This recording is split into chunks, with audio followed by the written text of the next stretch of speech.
Hello friends, praise the Lord.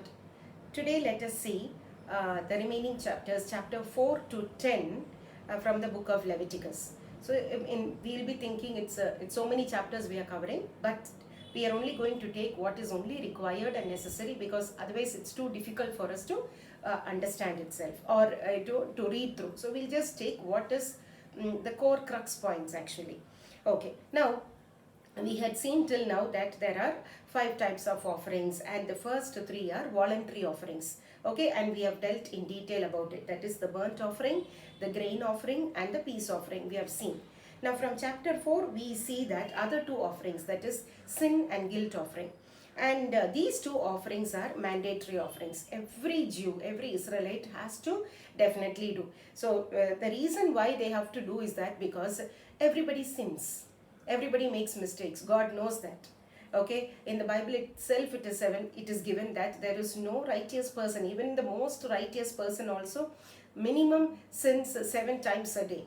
So that holiness will not be there. So we have to, and it is also said in the Bible that if a person says that I have not sinned, then he is the biggest liar. So because of that, the sin offering and the guilt offering, and if you sin, we'll have to do some compensatory for that. So associated with that, this guilt offering also comes. So that is why these 2 are mandatory for any Jew or Israelite, or for us also. Okay, now, and God says, he defines what is a sin. When should a person do the sin offering and the guilt offering? He says, if anyone, because of his lack of knowledge of the laws. Okay, so in the Old Testament, it is basically God had given so many laws to the people through Moses, and they'll have to follow that. So there are certain prohibitions and there are certain prescriptions. Okay, certain things that you should not do, certain things that you should do. So if they violate any of these things, okay, then it becomes a sin. But if they violate without their knowledge, suppose they forgot about it or they were not aware about it, so if it is because of lack of knowledge, then that person can do a sin offering and a guilt offering. But so what does that mean? Sins done unintentionally, which means lack of knowledge, or in other words we can say lack of willpower. Consider us. Okay, many of us, how we do sin because we know that it is a sin, we know that something is a mistake, but because we are not able to, the human flesh is weak, as St. Paul has said. So our willpower is very easily very weak, and therefore easily tempted. So after that, people regret for their sin. Everyone knows murder is wrong, but people commit murder and then they said, I just couldn't control that. So it is because of lack of knowledge, of lack of willpower, that people are sinning. So all these come under that unintentional sin. Okay, so many of us do sin. Only very few people, they commit sin after knowing it is a mistake purposely, and then they do, even knowing the consequences of that or whatever it is. So that is, and they don't regret also. The point is, when a person is not regretting and he is justifying to say that what I did is not wrong at all. So there are people who are killing the others in the name of religion, jihad or other things like that. So that is actually very clearly they don't regret for what the mistake they have done. Killing other person is a sin.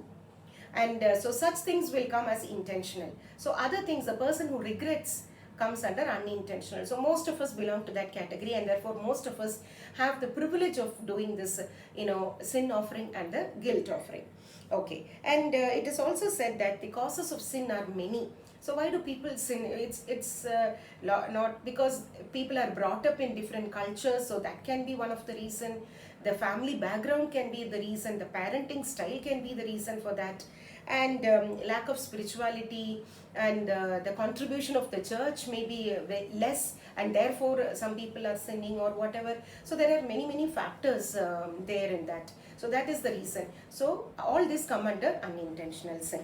Okay, now when Jesus was dying on the cross, he was actually offering the sin and the guilt offering for the sins of everyone, and he mentions this unintentional sin, and what he says is, Father, forgive them, for they do not know what they are doing.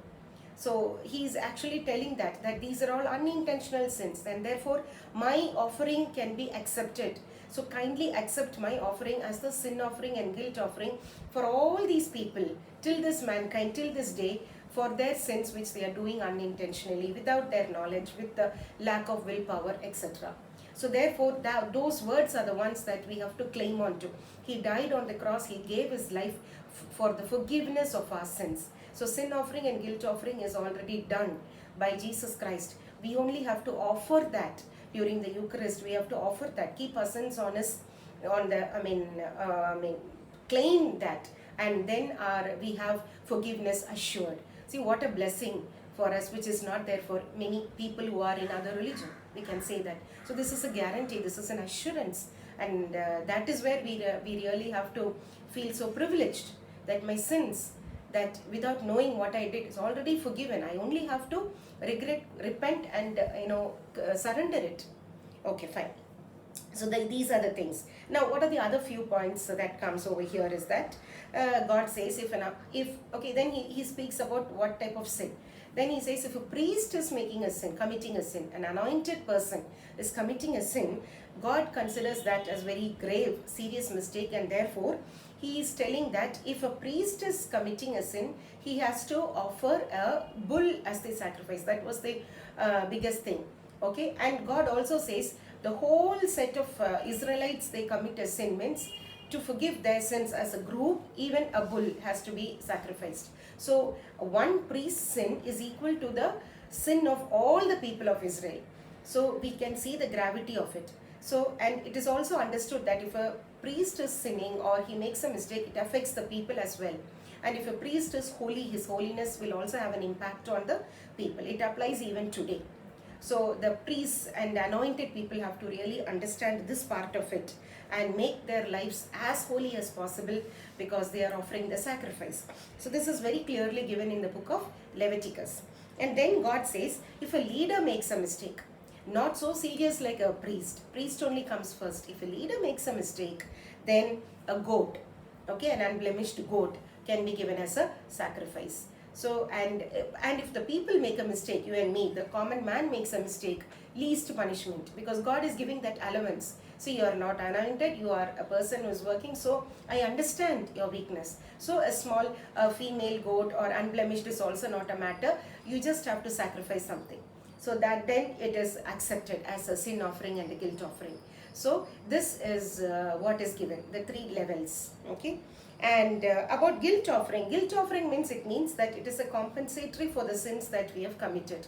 See, if suppose the sin is a big, huge one, the compensation also will be huge.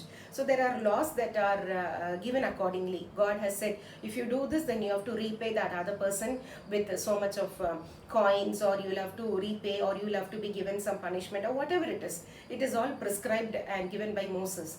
So that has to be offered. So that is called guilt offering.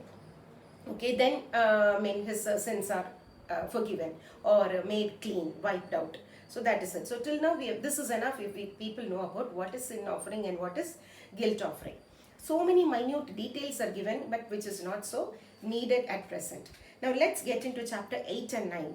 Okay, chapter 8 and 9 is about the blessing of priests. Okay, and again it is also given in detail in Exodus, but here let's see only one point, what is given in Leviticus. Here it is said Moses calls Aaron as per the instruction by God. He calls Aaron and his sons, and he washes them with water. So first he calls Aaron, okay, he washes him with water, because to anoint him as priest. So first is that washing is done. Now let's come to the New Testament. Jesus, on the Last Supper, before he was crucified, what did he do? He washed the feet of the apostles, the 12, the apostles, he washed their feet. So the washing is the ritual that is conducted before anointing of the priesthood. So we have to see the connection. And then second, once a priest is anointed in the Old Testament, according to the Moses laws, the priests did not have any share in the land of Canaan. All others had a share. If they are going to the promised land, they will have a share. But the Levites, the priests, did not have a share. Okay, and because God says, I am your share.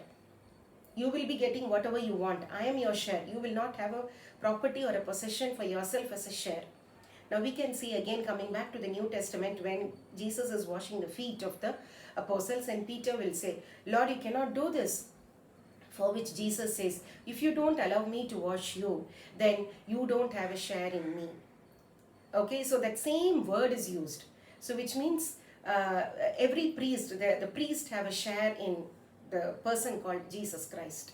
Okay, and then coming to, and then Jesus, let's see the Last Supper, he broke the bread and he offered the wine as thanksgiving, and he is giving to everyone, and he's telling, this is my body and this is my blood.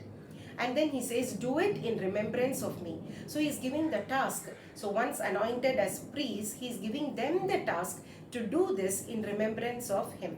So we can very clearly understand from the Old Testament and the New Testament that this is the priesthood that was established on the Last Supper date. Right from 1st century onwards, Bible scholars have interpreted priesthood. Who anointed priesthood and how did it happen? This is how it has been interpreted. Nowadays people are interpreting in a different way, but right from 1st century onwards, the great Bible scholars have interpreted this in this way, and we'll have to understand that. Okay, now coming to the 9th chapter, about the service of priests. Now we saw how the priests are anointed, and about the function or the service of priests. Aaron was asked to sacrifice a bull. So because of for all the sins that he committed, in fact he has committed a lot of sins by making the people also, by making an idol, golden calf, all those things. So he had to sacrifice a bull. So so he repented. He did all the offerings, the grain offering, the peace offering, the burnt offering, okay, sin and guilt offering. Everything was done by Aaron, and Moses made him do all those things. So once it was all done, he's clean and pure, and he's anointed. And then Moses takes Aaron inside the Ark of the Covenant, spends some time with the Lord, and then they come out. And when they come out, it is said that the fire comes out from heaven. God is pleased with all those things, and he burns the sacrifice over there. The people all watch that in amazement, and they prostrate on the floor on seeing the way God has blessed and the mighty power of the Lord. They see the fire literally coming. So this is given in the book of Leviticus. And it is also said that now when Aaron's sons, they are Nadab and Abihu. Nadab and Abihu, Aaron's sons, they were watching this. They saw, oh my God, how magnificent it is. See how God is sending the fire, and when God is working wonders like this, when miracles like this, how people are prostrating.